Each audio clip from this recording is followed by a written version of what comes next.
night before Christmas. 'Twas the night before Christmas, when all through the house not a creature was stirring, not even a mouse. The stockings were hung by the chimney with care, in hopes that St. Nicholas would soon be there. The children were all nestled, all snug in their beds, with visions of sugar plums danced in their heads. And Mom in her kerchief, and I in my cap, had just settled down for a long winter's nap. When out on the lawn there rose such a clutter, I sprang from the bed to see what was the matter. Away to the window I flew like a flash. I tore open the shutters and threw up the sash. The moon on the breast of the new fallen snow gave a luster of midday to objects below. When what to my wondrous eyes should appear? A miniature sleigh and 8 tiny reindeer. With a little old driver so lively and quick, I knew in a moment it must be St. Nick. More rapid than eagles, the coursers they came, but he whistled and shouted and called them by name. Now Dasher, now Dancer, now Prancer and Vixen, on Comet, on Cupid, on Donner and Blitzen.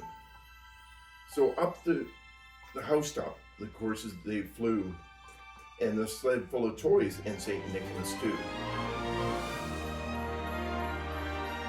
And then in a twinkling I heard on the roof the prancing and pawing of each tiny roof.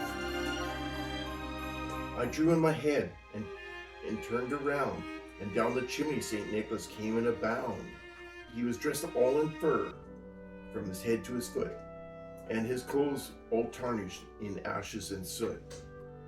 A bundle of toys he had flung on his back, and he looked like a peddler just opening his pack. His eyes, how they twinkled, his dimples, how merry. His cheeks were all like roses, and his nose like a cherry. His droll little mouth was drawn in like a bow, and the beard on his chin was as white as the snow.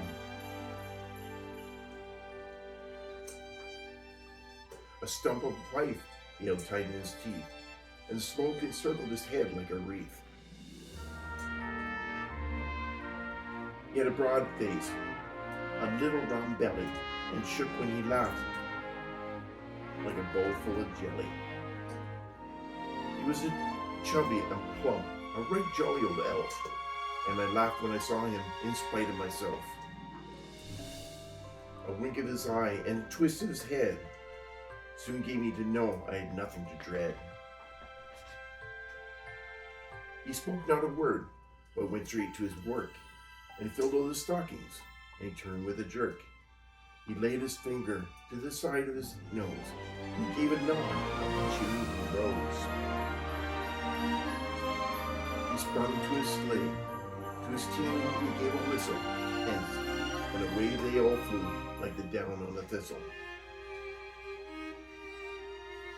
But I heard him exclaim, as he drove on, saying, "Merry Christmas to all, and to all a good night."